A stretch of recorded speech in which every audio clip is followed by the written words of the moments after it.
Hi, I'm Carolyn with Cokesbury's VBS, here to demonstrate science projects from Knights of North Castle. This is Session 2, Experiment 1, Giant Air Cannon. These are the items you will need: a large barrel plastic trash can, box cutter, a thick plastic shower curtain liner, duct tape, a short bungee cord, and paper cups to knock over. Step 1. Cut a hole in the bottom of the trash can with a box cutter. Step 2.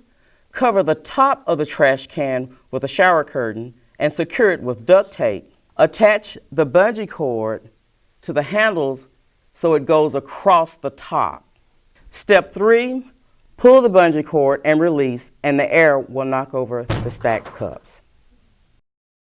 If it doesn't work the first time, just try again. Be sure to practice, and for more information, refer to your Science Leader Guide.